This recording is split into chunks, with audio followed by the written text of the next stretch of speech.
I'm just gonna have y'all introduce yourselves, and if you could just tell us a little bit about the background behind the making of the film, that would be great. We'll start with you. Of course. My name is Keith Cantrell, and I am here with my family from Seattle. First time in Winston-Salem, and we love it. I have been working on this project for a long time, actually. I started working on it in 2018, and as you know, if you know anything about animation, it takes a long time, especially if you're working a day job. And so, but I have really enjoyed the process of making A Night with Monkey Gino. It's just been kind of fun to build my skills and kind of use this as a learning experience. And yeah, I've lived in a bunch of different states while I've made it and had a few different jobs, but you know, so it's kind of a really cool moment to finally be able to see it on the screen. So thank you so much for including it in RiverRun. Oh, and I do have to say that this is the world premiere of it. So this is the very first time I've seen it at a film festival. Hello, my name is Cloey Davis, and I was the director and lead animator of the first film we saw, 3030 Clover Street, about the cats. This was my third-year thesis film last year. I'm graduating this May with my BFA in animation. So, woo! My composer is also here. The beautiful music that you heard was all done by Quinn. Albine is there.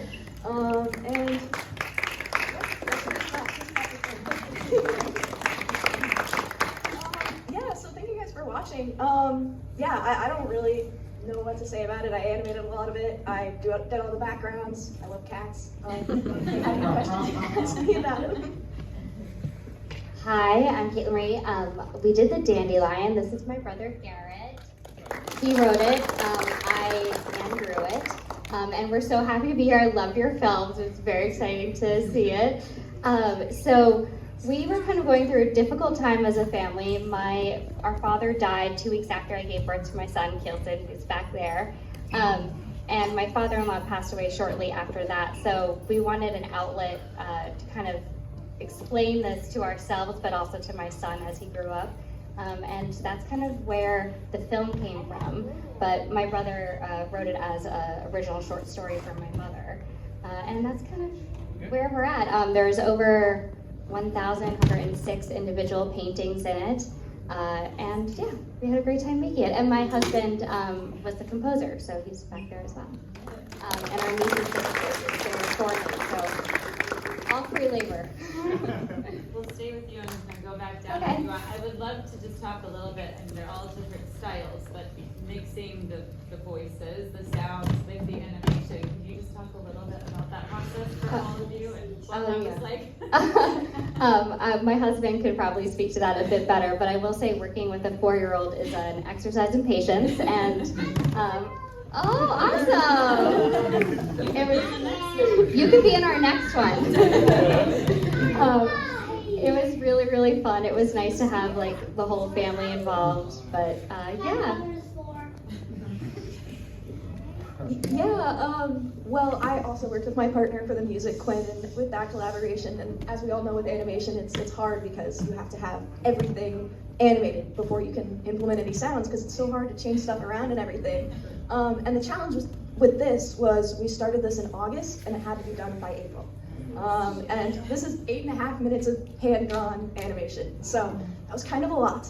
So it was really awesome to be able to collaborate, though, and especially with Quinn, because we work so well together, and I don't know anything about music, so I'm like, can we make this kind of grimy? And he'll be like, oh, absolutely, I know exactly what to do. So that was really awesome. Working with sound was really awesome. Just working with everybody. It was awesome to have an opportunity to work with editors, work with sound designers, work with people outside the traditional visual art medium of animation and more within the technical world. Yeah, super cool. I'm really glad you asked about sound, because when I was doing the voices and finding the voices for Monkey Gino, I was actually able to pull archive footage from my childhood movies, and it's why it's perfect. It's kind of part of the Saturday morning cartoons kids corner here, because when I was growing up, I would make these home movies with my video camera. I'd recruit my friends, my family to be in them. And so it's kind of like a little bit of a nod to my younger self, like, hey, these projects that you're making when you're younger, like, have a lot of validity and kind of can carry forward into, you know, like your work as an adult as well. Watching cartoons. Exactly. Yeah. So like the voices, I went through all my old home videos, and the voice of Monkey Gino is like usually my sister's voice from our old home videos that I would recruit us to do. Does anyone have any individual questions for the filmmakers? I don't know if this will make sense to me, but I'm curious what kind of software, like what kind of animation you do with it. I'm assuming it's all computer, like. Yeah, the question is about software. Yeah. So I did most of mine on the computer using Adobe Animate. It used to be called Flash, and a Wacom tablet. And then while I was making it, an app called Procreate Dreams came out, and we all like love Procreate Dreams. It's like not a subscription, it's just a one-time purchase, and you can do so much with it. So those are the tools that I use. Yeah. And for me, I drew all my backgrounds on Procreate, not Dreams, just normal Procreate. And because this was produced through the school, I was able to have access to Toon Boom Harmony, which is like the industry standard animation software. It sucked. I hated it so much. In fact, me and my partner just did 2 animated shorts where I animated the entire thing in Procreate Dreams, and it was so much better. Drawing on like your iPad on your couch is so much better than sitting in a studio with like a tablet leaned over it in shrimp mode. Yeah, so great question, thanks. Yeah, that is a good question because there's so many options. I hand drew ours on a tablet, and then I pulled it into Photoshop and After Effects and then Premiere. So I did a bunch of hodgepodge, pull it together to try to get it to what I want it to look like, because I did it like frame by frame, which you can do in Photoshop, but then when I wanted certain transitions, I wanted to pull that into After Effects, and then for the final cut with everything together, you went to Premiere. So a little complicated, but yeah. Thank you, that was interesting. I have it, by the way, everything was wonderful, all of it, but I have a twofold question. One is, coming because I'm a novice in this, what is the difference, please, between animation and cartoon? That's the first part of the question. And the second was interesting to me because some pieces were 14 minutes long and some were 8 minutes long, but they kind of felt the same. And was there a time limit to what you had to do here? So to start off for ours for time, it was kind of whatever I could create. It takes a long time, as mentioned, to do animation. So this took us 3 years, and it's only 6 minutes. So it's really just like how much time can you give it, which is why I think a lot of independent filmmakers end up doing shorts, especially in animation, just because it's much more doable. In terms of animation versus cartoon, I'll give my point of view. I don't think there's actually like an academic difference.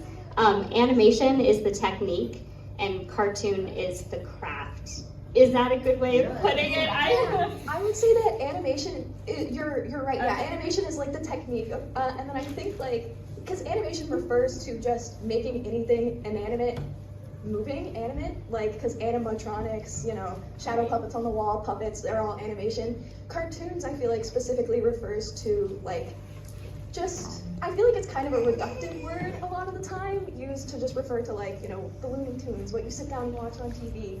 More like an episodic, simple thing, whereas I feel like animation is more of an umbrella term for everything. Yeah, and maybe, like what you're saying, you could say animation includes, like, stop motion versus, I think, cartoons, typically people think 2D. Yeah, which would be like ours. Yes, yeah. On behalf of the festival, we don't actually designate it. We just called it Saturday morning cartoons as the reminiscent thing from our childhoods, and so that's why we call it that. But all of the animation in the entire festival, Saturday morning cartoons included, is all within our animation competition. And we do stop motion, all of the things. So if that helps, yeah. Yeah, back there. Since it takes so long and it's such an exacting craft, how did you end up in animation? I find it incredibly effective. Maybe we sense the time that you put in or the scope of your work or the emotional, but like, how did you choose animation to be the way that you do your movies? Well, the question was about why we chose animation, just because it's so slow. And I think that my wife is smiling because she's always telling me I'm so slow. Speed it up, hurry, hurry. So maybe I landed on animation because I can kind of be slow and take my time and take 6 years to make a 4-minute short film. But the serious part of it is, for myself, it's just extremely rewarding. There's no feeling like it, kind of seeing your story come to life and start moving for the first time. Yeah, I mean, I feel the same way. I've been drawing since before I could even walk. My dad would literally put me in one of those like bouncy baby things and put me in front of a canvas and make me slap paint on it.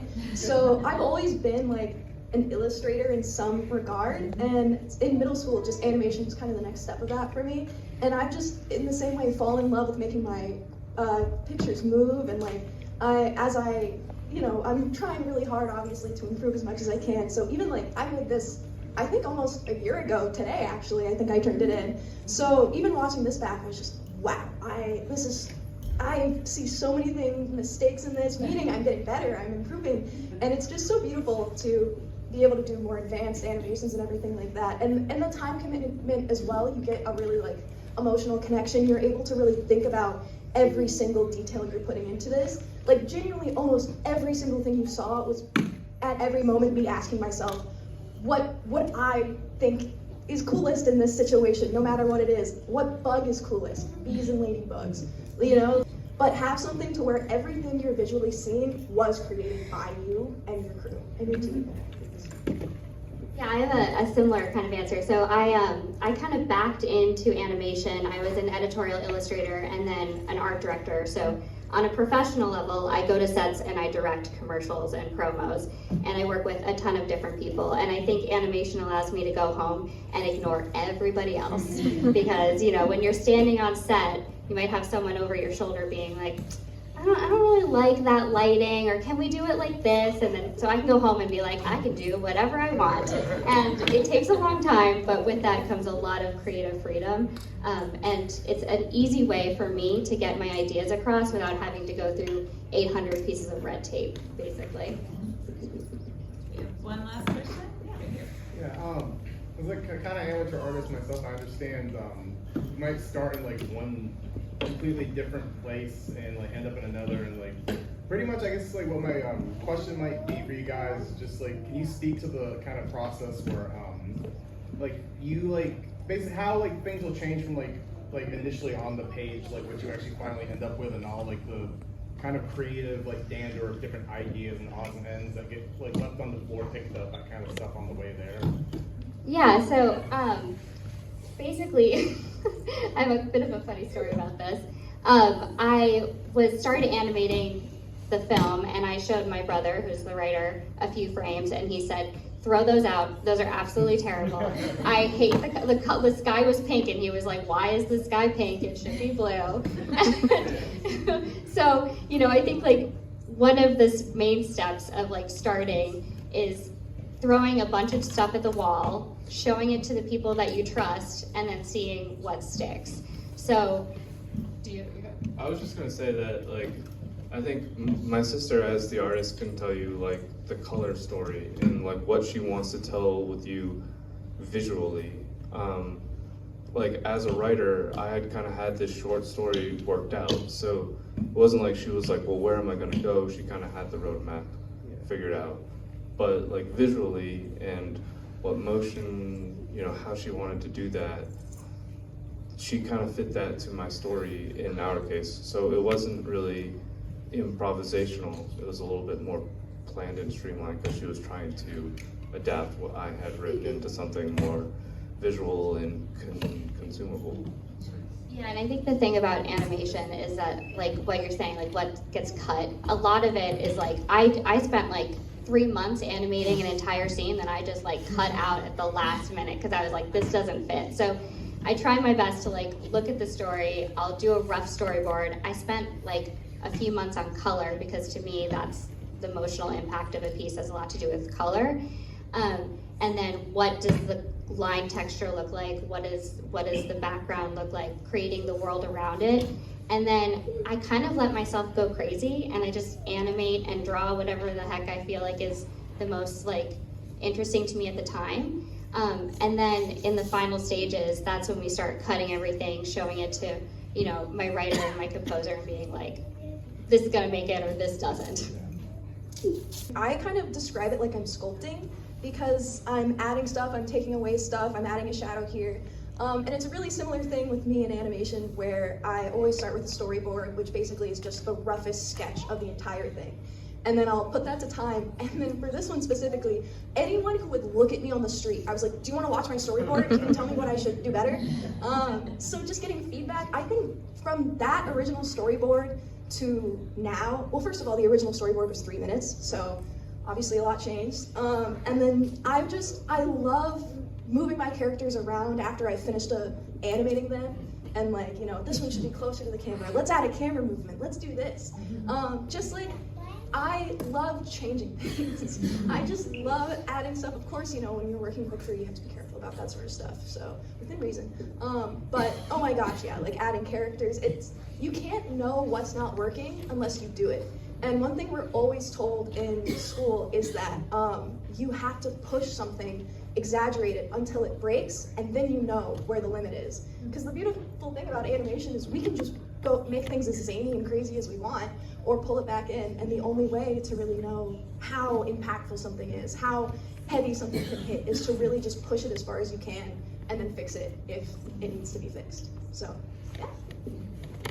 All of that is great. I don't have much to add besides the fact that when I first wrote my script and drew my storyboards, I was talking to someone like, oh, how can I like make sure like I have myself covered with copyright and people know it's mine? And they were like, hey, you should mail it, a copy of it to yourself, and then it's in a sealed envelope, and you know, you can kind of like prove that you created this because it has a postmark on it.